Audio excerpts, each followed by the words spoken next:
All right, there's a postcard here from Sean Henry. It is Esslinger's Little Man Ale. Someone once asked you about dishes from movies you'd like to eat. What about drinks? What drinks stand out for you? For example, has lemonade ever looked as good as it does at the Officer's Mess Bar in Lawrence of Arabia? I didn't start drinking White Russians because of The Big Lebowski, but The Big Lebowski put White Russians on my radar. Another thing is anytime I see someone at a wedding in a movie and they got the stacks of glasses and they pour the champagne, it just looks like the most delicious drink you could ever see. It's probably very messy. I did go to a screening of Fear and Loathing in Las Vegas where the bar at the theater was serving Singapore slings, which is Thompson's drink in the movie. That's the only thing they provided that was one of his intoxicants. Okay. No mescaline? No mescaline. They didn't have, would you like a salt shaker filled with cocaine? No. You had to bring your own salt shaker filled with cocaine, and I don't have that kind of money. All right. Raleigh, North Carolina, City of Oaks. Oh. From Stephen Heron. I know you both lead very busy lives. Oh, yeah. But I was curious if you've gotten around to Mark Harris's excellent new biography about Mike Nichols. No. I haven't. Stephen cannot recommend it highly enough. Wow. Chelsea from Indianapolis. You're doing great. Ah, I see what you're doing there. We got a card that said that not too long ago. That's a card that says that right now. We got a card. This is a postie card. I was just wondering if you have seen Hanging Up, starring Meg Ryan, Lisa Kudrow, Walter Matthau, and Diane Keaton, who also directed. Wow, that's a cast. It's a beautiful story about the phone. Oh, I see what she's doing here. It's a beautiful story about the phone lines who bind a family through triumphs and the heartbreak of an aging parent. Okay. It's very funny stuff. We have this envelope from Allison Allen. I would normally think that this was a greeting card of sorts, but it's far too limp. Or an invitation to a very classy Las Vegas wedding. I don't know what this is. I'm so intrigued. I'm drunk. I've had too much wine. White wine happens fast. Hey, it's summertime and it's hot in the basement. You know how you can tell? The wine is white in Craig's hand. This is an envelope with a letter inside. I see some drawings here. Drawings. These look like your drawings. Maybe I've been Allison Allen all along. She says, hello, Mr. Beer and Mr. Board Games. I'm Mr. Board Games. To be honest, I'm not really sure what your names are. What? Please excuse me, but my dad is the one who loves your videos. Okay. His birthday is June 12th, so please wish him a happy birthday. His name is Glenn. Happy birthday, Glenn. Glenn, happy birthday from Mr. Board Games. Happy birthday, Glenn, from Tona, too. Tona said that. Also, I do know you watch bad movies. We watch all kinds of movies, Allison. My dad made me watch his childhood obsession movie recently, Beastmen. Beastmaster, probably. It says Beastmen. Have you seen it? It was awful. When the ferrets died, it was traumatizing. No, it's Beastmaster. Beastmaster is the movie with the ferrets. Allison, come on, get it together, girl. Yeah, it would be less traumatizing if you knew the name of the movie. Allison, you're great. This is a very great thing you're doing for your father. Thank you, Glenn's very cool daughter, Al. I've never seen Beastmaster because that played on HBO when I had Movie Channel when I was a kid. These are words you may not understand in that order. He was a Movie Channel chump. There's some very cute drawings on here. I assume that's Allison. I assume that's Dad. That's a ferret who has passed away, and that's Baby Cookie! Oh, I am having fun. This is fun. All right. When you go to welcometothebasementshow.com, that's our website, and you can go there and you can have all kinds of experiences. You can pass the time. And there are PayPal donation buttons that you can click on, and you can donate to help support our show with a one-time or rolling monthly donation. These are the people who had that experience. Yeah! Shelby, RPC Services, Chris, Laura, Estrella, Reed, Jed, Jeff, Jared, Guide, Anthony, Lindsay, Kieran, Catherine, Stephanie, Stephen, B.A., Mikey D, Brett, Peter, Ghost T Labs, Ryan, Marissa, Stefan, and Joe, who says, "Hey guys, I love your show. Rewatch it all the time." Thanks, Joe. And when I rewatch the Back to the Future 2 episode, I think I figured something out. Marty adapts new traits in Chicken Thing because he combined with the Marty of that timeline. Thank you for the observation, and if you want to know what Joe's talking about, you can watch our Back to the Future 2 episode. Came out some time ago. Just put things in toolbars. You'll figure it out. Appropriate words and such. Those are some of our rolling monthly donors. If you want to hear more of them, keep watching the show. This one, now. Okay, man, it's time for questions. Colin Jacobson. When was the first time you really got art? Going to the Art Institute in Chicago, which I've talked a lot about on the show.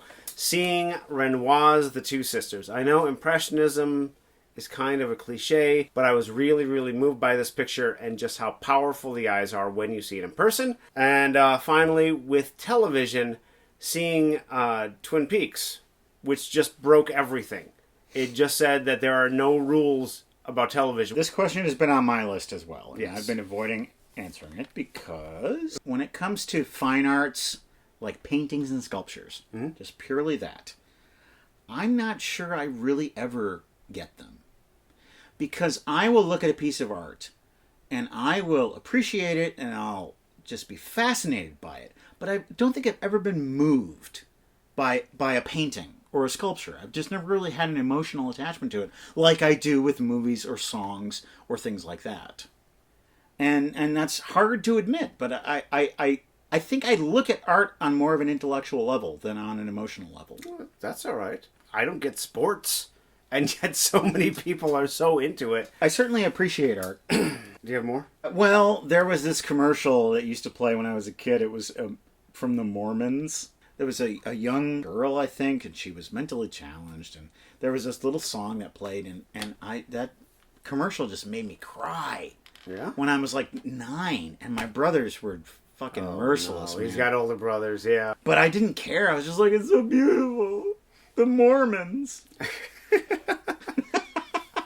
I have to tell the absolute truth about this trip to the Art Institute. For some reason, I was just left by my parents alone in one room, and a woman came into the room, and she was wearing this flower print skirt and a white blouse and a wide brim straw hat. And she was an international spy. She was just so beautiful.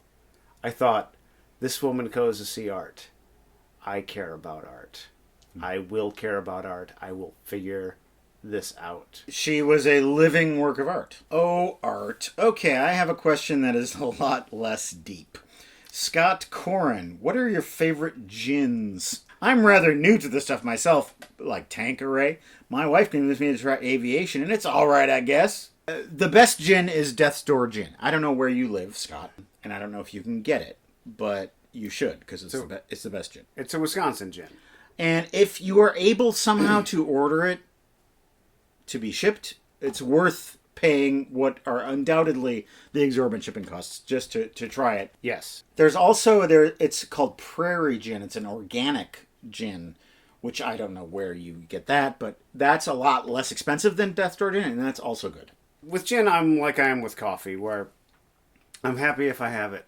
But never get, it's called Midwest Gin. Mm-hmm. That is horse piss. It's terrible.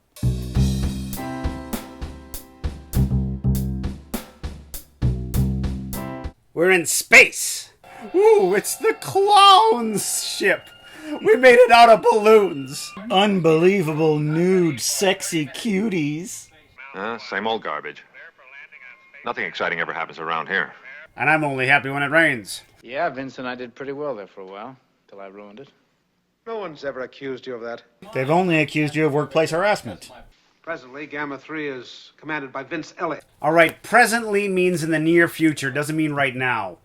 Excuse me, sir, but your orders have been modified just a short while ago. Pray I don't modify them any further. That guy's face is really trying to be Ed Harris's face.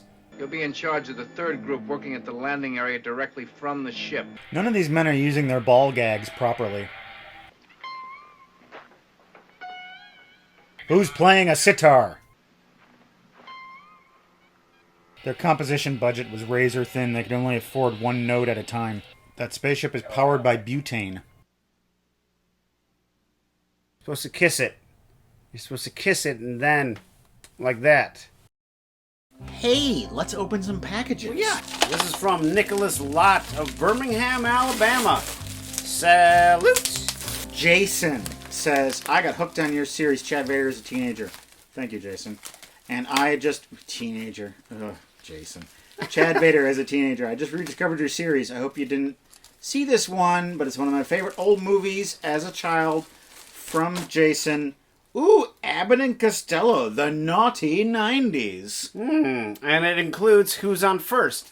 You know, every single time I hear the Who's on First routine, it works. Every time. It is the Sgt. Pepper's Lonely Hearts Club Band of comedy. Dear Matt, Craig, and Tona, thank you for an amazing show that has kept me entertained since 2015. It was a tumultuous period of my life. However, no matter the mental health issues, stressful living situations, or the eventual striking out on my own at 18 with no money or place to stay, Welcome to the Basement was there to make me laugh and feel like I wasn't so isolated. Your show has made me reevaluate how I approach watching and thinking about films. I also started collecting DVDs, Blu-rays, and VHS tapes of my favorite films, almost as an homage to my appreciation of an art form you helped me understand on a whole new level. My current favorite is a tape of Who's Afraid of Virginia Woolf, a movie I fell in love with per your recommendation. I look forward to each episode. Thank you, Nicholas.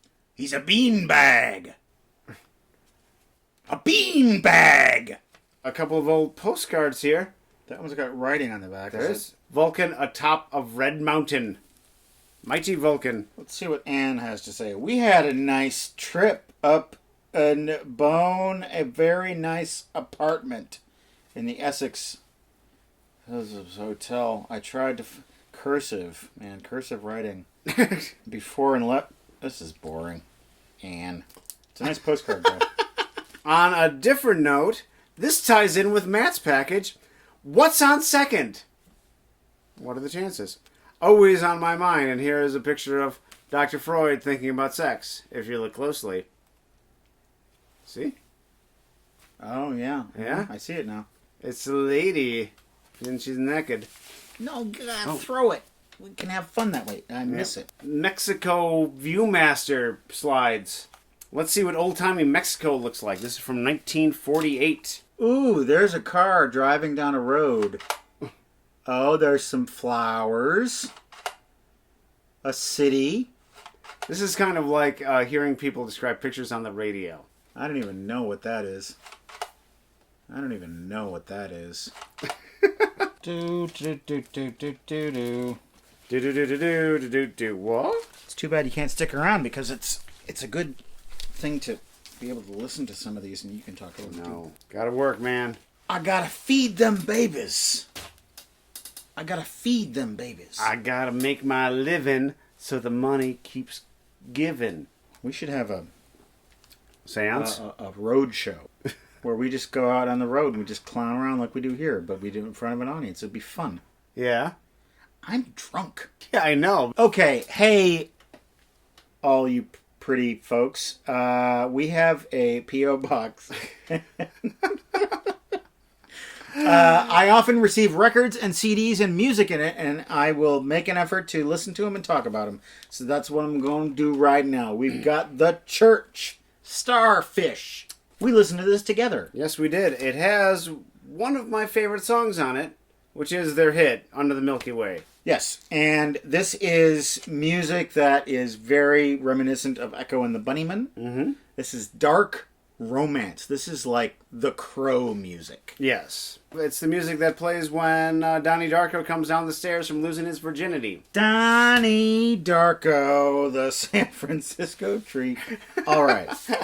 Okay, I need to rein it in. Next up, we've got Cano. Canoe.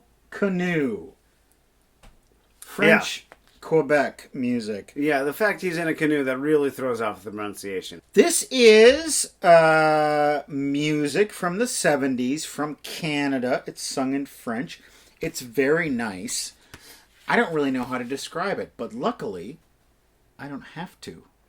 Because the person who bought Tout dans le même bateau was a fan, obviously, and what did they do? They went to Hamilton Place, and they saw Cano live. This is the program from that concert. They probably bought this record at this show. Hamilton Place. And The Spectator, your guide to the arts, has this to say about Cano. Cano? Someone's going to correct me. Actually, they pronounce it canoe.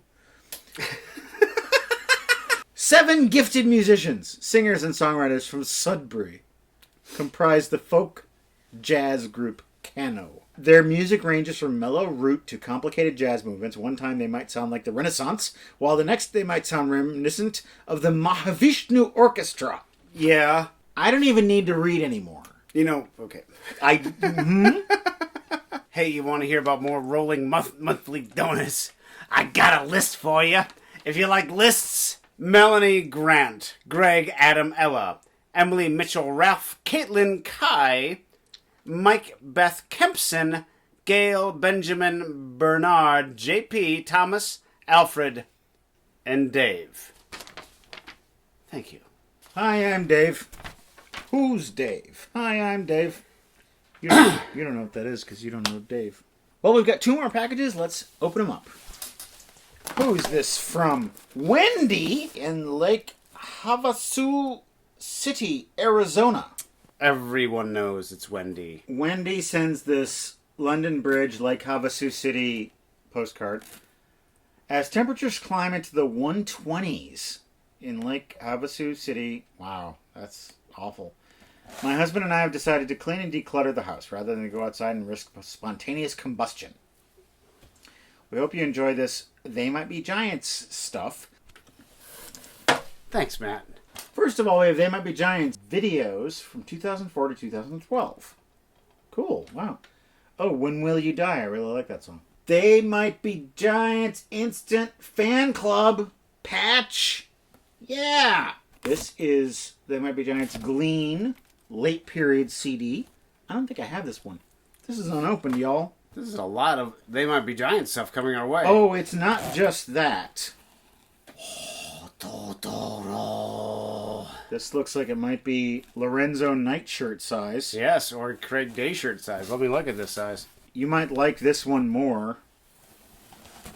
Oh, wow. Spirited Away. Look at all this stuff. Meet the Elements. They Might Be Giants. Look at all these shirts. They Might Be Giants, boy. They Might Be Giants fan club. Instant fan club. That's like the patch. The patch. Look at it all. They Might Be Giants long sleeve. Wear that in the fall. Wow. Ooh, this is a sweater. Sweatshirt. Oh, I think I'm going to keep this a hoodie. And this is that melting snowman. The melting snowman. This is from Patrick up in Toronto. Matt and Craig, I was disappointed to hear you didn't love the best film ever made, Air Bud. Figured you would want to check out the rest of the franchise to fully appreciate its genius. Here we go. How do you like them Air Buds? He plays baseball, he plays football, he plays soccer, he plays volleyball. Is that volleyball, Air Bud? There's not a dog that can play all those sports. No, there's not. There's a basketball dog, but not a dog that versatile. Or versatile, if you prefer. I prefer versatile. Okay? I don't like to be corrected. I'm not correcting you. I'm just saying that there's options. Or options, if you prefer. Well, we've had a fun night of surprises, haven't we? We've done everything that has been meant to be done. It was very satisfying. And we will get back with you next time. Next week, more Sci-Fi July. Yeah!